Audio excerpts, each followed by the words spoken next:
That is Dr. Dan Chase. I am Jeff Mulatalo, and we like to get together and talk about topics that we think are relevant in leadership to help you take the next step forward in your path. So thanks for joining with us. And Dan, you know what? We stumbled across a couple of interesting statistics, and I want to run them past you and see what you think. So this came from a publication, Chief Learning Officer. According to a recent Fortune survey, only 7% of CEOs believe their companies are building effective global leaders. And just 10% said that their leadership development initiatives have a clear business impact. So think about that while I transition into this next piece. So not from Fortune this time, but from McKinsey's. Only 11% of more than 500 executives polled around the globe strongly agreed with the statement that their leadership development interventions achieve and sustain the desired results.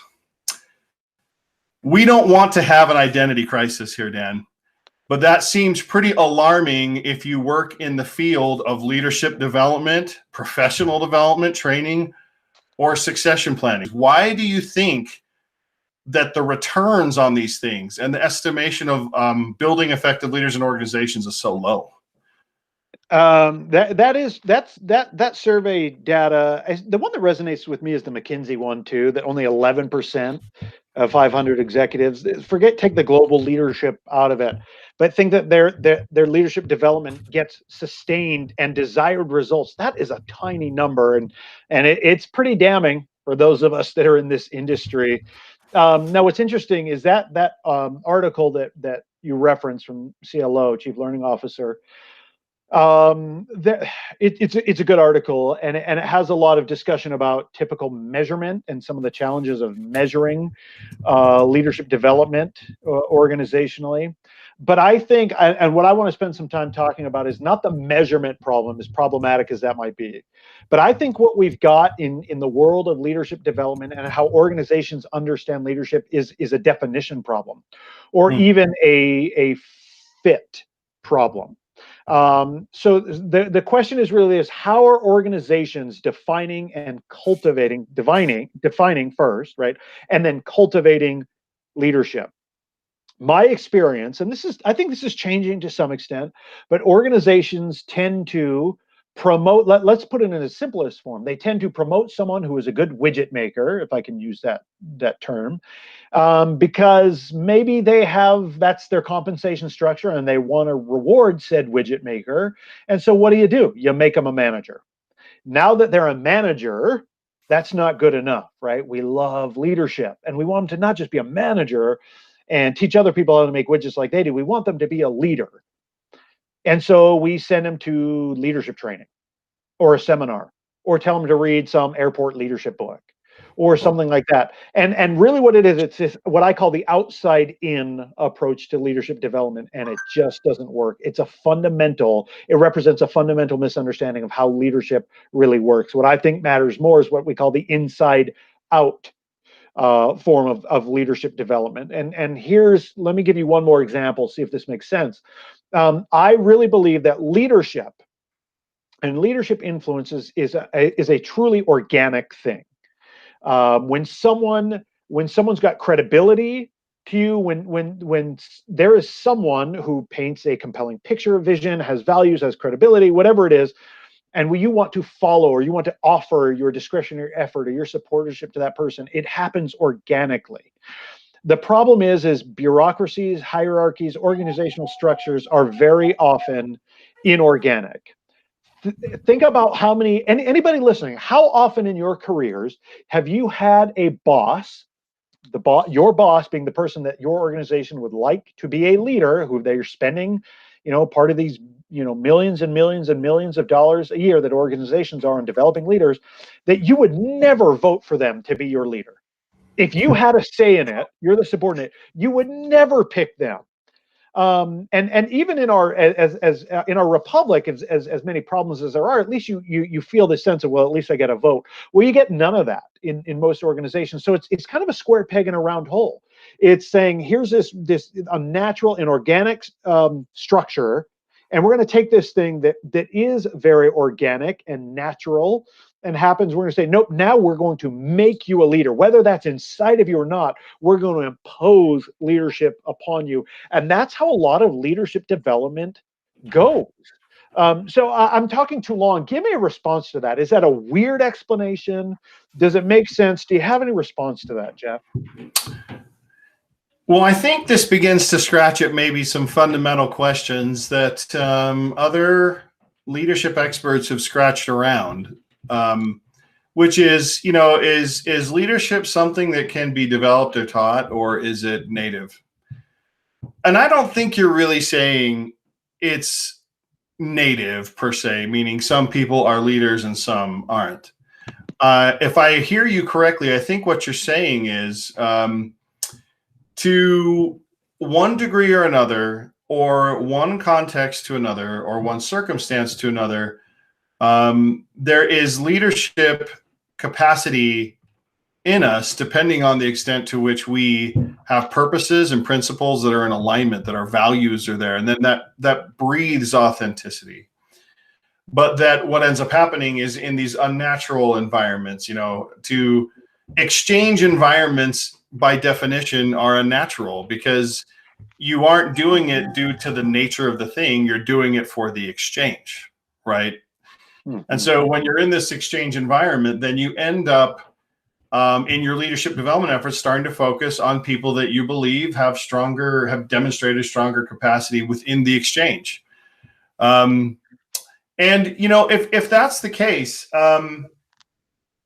this really reminds me of that work of Lawrence Peter and the Peter Principle, which, so it's almost cliche now to say that in modern organizations or bureaucracies, people are promoted to their level of incompetence. To me, I think it might be the oldest question in leadership studies that you brought up is, are leaders born, or are they developed or created, right? Can leadership be taught, right? Is the common question that we hear. I think that is the oldest question. And what I tell groups as I meet with them is, how's this for nuance or shaded definition? I don't believe leadership can be taught, but I do believe leadership can be learned. And I believe leadership can be discovered.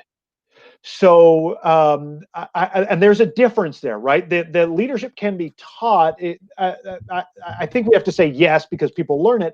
But this idea, again, that I will impose leadership upon you, I think is misleading and misguided, and leads to this poor return on investment that we see in the millions or billions that's spent on leadership development annually. But let me share with you what I think is a good metaphor for how you and I have approached professionally the development of leaders that we've worked with, and a good, which will give a nice explanation of what we mean here. So my wife and I, we went to Italy last year, and we went to, of course, we were in Florence, and we went to go see the statue David, Michelangelo's great, maybe the most iconic sculpture in Western art, right? And as you walk down this hallway, you pass to get to the statue David, which, by the way, I didn't plan on being I didn't expect to be impressed by, and it was terribly impressive. But along it is what's called the Hall of Prisoners. And what the Hall of Prisoners is these unfinished sculptures that Michelangelo's, that shows how he worked. And Michelangelo, many of you will have heard this before, Michelangelo, when he would take this huge piece of marble, he would just bring out this image or this sculpture that he saw within that marble, and he would slowly chip away until you have this beautiful work of art. And of course, the culmination of all his work is this statue David. Now, most of us, as you see these images here, are probably or if you've seen it before, are in various stages of, like, those prisoners in the Hall of Prisoners. We're not a finished product yet, but I think really effective leadership development slowly chips away at that marble and allows that natural leader. And by the way, we can't all be leaders in the same context, right? So maybe it is that I've got a manager or someone in an organization who, they aren't an effective leader right now. It may be that they aren't meant to be a leader, and maybe that's not the right job, career, organization, or culture for them. But if I were to see them at home, or if I were to see them in their community, or if I were to see them in their religious community or whatever it is, I might say, oh my gosh, they are a leader, right? It's because that context matters. So how do I help match them, that inner leader, with the right context, and how do we align those things? And organizations that want to develop leadership, I think they need to take that Michelangelo approach. And by the way, it's surprising to me because I always thought Michelangelo was a party dude. And Nunchucks. yeah, Hey, yeah. I always thought Leonardo led and Donatello did machines, and Raphael was cool but rude. Sorry, that's the children of the well, 90s thing. the good news is they all like pizza. Yeah, right. So Dan, let me ask you this question. To what extent do you think that this outcome happens because the incentives are screwed up? And by that, I mean, if we were to take someone in an organization who maybe doesn't have an entrepreneurial bone in them, but they want to improve their quality of living in terms of financial gain, comfort, that kind of thing. And the path that they have for themselves is the path of promotion, which I think you've kind of articulated is supervision, increased responsibility. And so what ends up happening is, in some ways, that would play to people who find identity in the inorganic, I think, to capitalize on that because that's the driver. Now, that's not leadership, to be clear. I mean, I think that's the first point of the argument, but I'm curious to see what your reaction is to that in terms of that relationship. We've covered how organizations need to look for a certain thing, but what does it mean if we were to look at succession planning less as like, hey, we're finding the best talent, but it's a flow of people who are pulling themselves to these positions as best they can, and that is rendering error. I just want to know what your reaction is to that. I think you're spot on. It's poor compensation structures, right? And it is, the person wants $1 more an hour or whatever else it is, so they're going to take that supervisory position, and as we know, which is kind of that first level leadership position, or is a position within an organization that's got huge impact on culture and influence, et cetera, et cetera. So I think you're spot on with that. The other thing that I would say is organizations really need to know what they mean when they say they want to develop leadership. And so you brought up one of the oldest questions, which is leadership, or leaders born or made, right? Well, the next oldest question is, are management and leadership the same thing? And they're not. And they're different things, of course. However, in most organizations, I think the optimal setting is when those that occupy formal positions of authority, i.e. managers, are also leaders. I think that is the optimal state for an organization to be in. So the first thing is you got to know is, do you really want to promote? Do you really want leadership? What do you mean by that? And are there ways that you can have some sort of subject matter expert or expert widget maker be a leader without occupying a management role?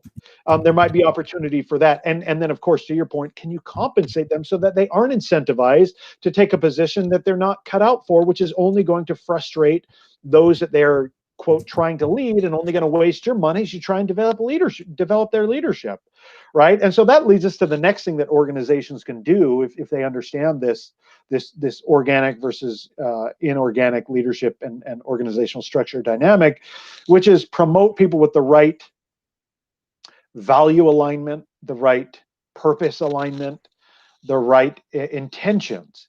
Those are the people that you have to promote, and maybe that'll be your best widget maker, maybe it won't be, but you've got to understand that very clearly, that if you're defining leadership in the way that we've defined it here, then you've got to promote people that are more likely to lead in the context of your organization, and are more likely to do that organically. If your incentive structures are rendering the wrong behaviors such that your confidence in your leadership system is decreasing, then change the incentive structures if you can. So that means the people in the C-suite or people in senior leadership positions can begin to alter that by changing how they define leadership development, which is point number one to your point, which then should incentivize people to be true to their purpose, whether it is they're SMEs and they're good at this skill set, or whether they have found within them the leadership capital to do this well. And I think the second thing I would say is, you and I spend a lot of time talking about leadership systems and how roles actually evolve based on how close you are, proximate you are to someone versus how far away you are. So leaders, in leadership development, we need to pay attention to that, knowing that certain influence bases are required in certain places.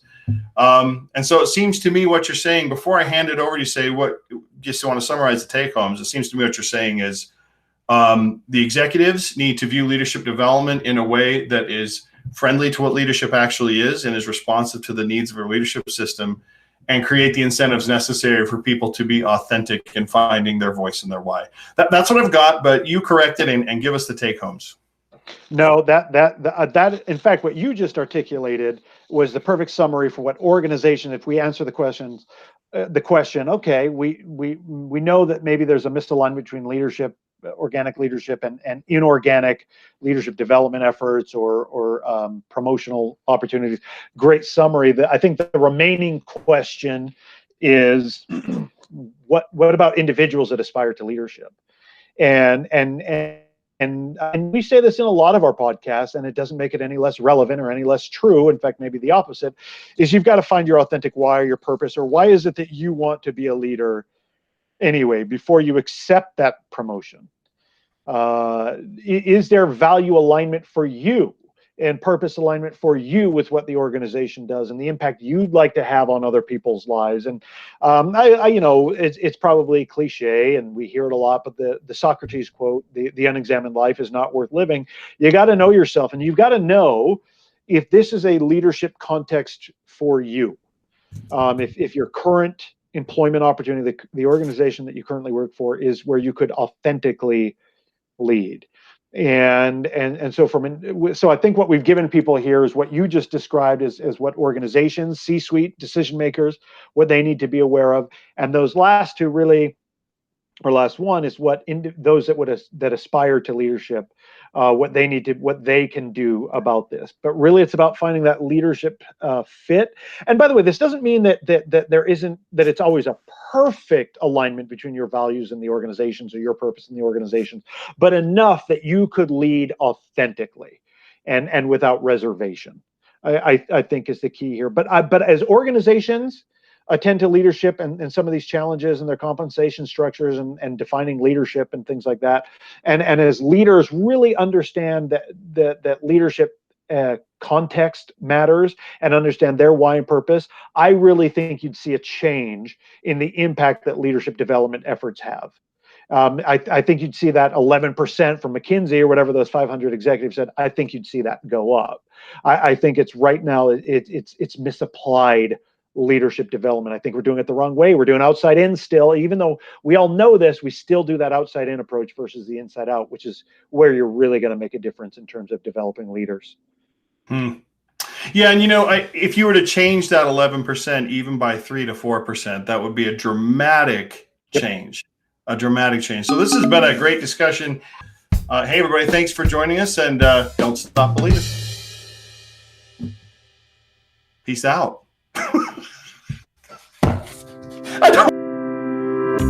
In that hall of prisoners, you're like, man, they're ripped, so it doesn't do anything good for our egos.